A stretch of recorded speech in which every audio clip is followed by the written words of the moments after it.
عمران خان کی جانب سے عام انتخابات کے انعقاد کے لیے حکومت پر دباؤ بڑھانے کے لیے دو صوبائی اسمبلیوں کی تحلیل کی دھمکی بظاہر قابل عمل اس لیے نہیں کہ ان کے وزرائے اعلیٰ اس اقدام پر تیار نہیں ہوں گے، خاص طور پر یہ دیکھتے ہوئے کہ قومی اسمبلی میں تحریک انصاف کے 100 سے زائد ارکان استعفیٰ دینے کے باوجود گزشتہ 7 ماہ سے سڑکوں پر خوار ہو رہے ہیں۔ ویسے بھی جنرل باجوہ کے جانے اور جنرل عاصم منیر کے آنے سے فوری انتخابات کے انعقاد کا امکان بھی ختم ہو چکا ہے، کیونکہ اب فوجی قیادت ماضی کی طرح سیاسی معاملات میں مداخلت سے اعلانیہ توبہ کر چکی ہے۔ اپنے تازہ سیاسی تجزیے میں ان خیالات کا اظہار کرتے ہوئے معروف لکھاری اور دانشور وجاہت سود کہتے ہیں کہ نومبر کا آخری ہفتہ اپنے اختتام کو پہنچا، پوری قوم ایک برس سے مسلح افواج میں چوٹی کے عہدوں پر نئی تقرریوں کے ہیجان میں مبتلا تھی۔ معمول کے ایک انتظامی اقدام پر ایسی اٹھا پٹخ اور کھینچا تانی بذات خود دنیا میں ہماری قومی وقار کے لیے نقصان دہ تھی۔ خیر گزری کے گزشتہ ایک ہفتے میں قوم کو انتشار کے کنارے سے واپس کھینچ لیا گیا۔ 23 نومبر کو یوم شہداء کی تقریب میں جنرل قمر باجوہ نے ایک اہم خطاب کیا جس میں آنے والے مناظر کے خد و خال واضح ہو گئے۔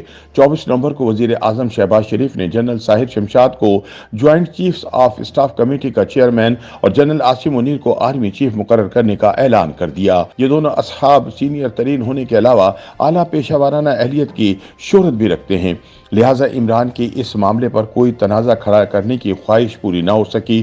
صدر علوی کی طرف سے ان تقرریوں کی رسمی توثیق کے بعد صرف یہ دیکھنا باقی تھا کہ عمران خان 26 نومبر کو اپنے لانگ مارچ میں کیا موقف اختیار کرتے ہیں، لیکن راولپنڈی میں تحریک انصاف کے سربراہ کا خطاب توقع کے عین مطابق کسی اہم سیاسی پیش رفت سے قطعی طور پر خالی تھا۔ موصوف نے صوبائی اسمبلیاں توڑنے کے لیے اپنی قیادت سے مشاورت کا اعلان تو کیا، لیکن یہ سمجھنا خام خیالی ہوگی کہ پنجاب اور خیبر پختونخوا سمیت 4 اسمبلیوں میں ان کے وزرائے اعلیٰ اس اقدام پر تیار ہوں گے، خاص طور پر ایسی صورت میں کہ خود قومی اسمبلی میں تحریک انصاف کے مستعفی ارکان خواری کا شکار ہیں۔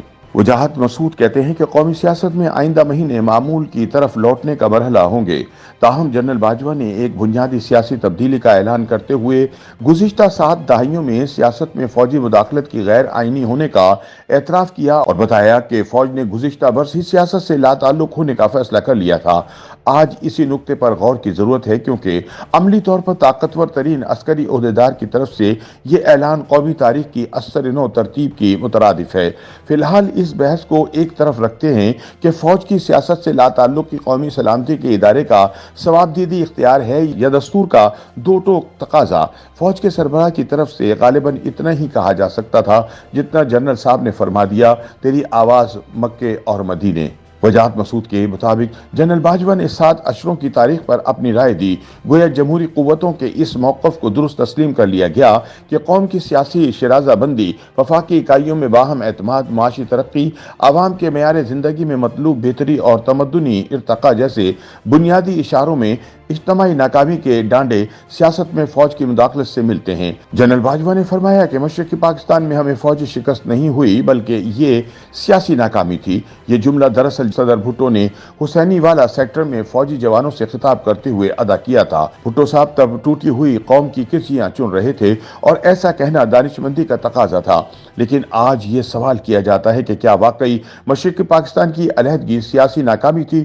چونکہ سقوط ڈھاکہ کے وقت ایک فوجی آمر جنرل آغا محمد یحییٰ خان نہ صرف صدر کے عہدے پر فائز تھے بلکہ آرمی چیف ہونے کے علاوہ متحدہ پاکستان کا چیف مارشل لا ایڈمنسٹریٹر بھی تھا۔ عبدالغفار خان اور حسین شہید سہروردی تو جمہوری حقوق مانگنے کی پاداش میں جیلوں میں تھے۔ حسن ناصر تو لاہور قلعے کے عقوبت خانے میں تھا۔ مشرقی پاکستان کے سیاسی معاملات تو 13 برس سے جنرل راؤ فرمان علی چلا رہے تھے۔ ملک کا دولت ہونا بھلے فوجی شکست نہ ہو، لیکن یحییٰ خان کے صدارتی عزائم کو کیسے فراموش کیا جائے، جنہوں نے ایک طرف لیگل فریم ورک آرڈر میں منتخب نمائندوں پر 120 روز میں دستور سازی کی تلوار لٹکا دی، دوسری طرف اس آئین کی پس پردہ تدوین کرتے رہے جو 20 دسمبر 1971 کو نافذ کرنا مقصود تھا۔ یہاں تاریخ کے زخم کھرچنا مقصود نہیں، یہ ملک ہمارا ہے اور اس کی فوج بھی ہماری ہے۔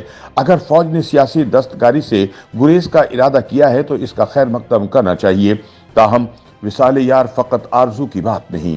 وجاہت مسعود کہتے ہیں کہ 14 مئی 2006 کو پاکستان کی 2 بڑی سیاسی جماعتوں پیپلز پارٹی اور مسلم لیگ نواز نے میثاق جمہوریت پر دستخط کرتے ہوئے یہی مطالبہ کیا تھا اگر اب فوجی قیادت بھی اس نتیجے پر پہنچی ہے تو اختیار کے اس جمہوری بندوبست کو ایک وسیع تر قومی اتفاق رائے کی ادارہ جاتی شکل دینا ہوگی۔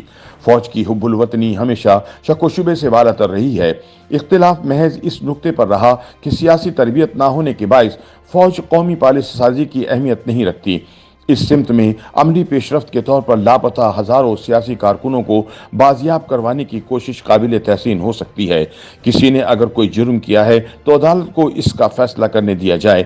یہ ایک قدم نئی سمت میں قومی اعتماد سازی کا پہلا امتحان ہوگا۔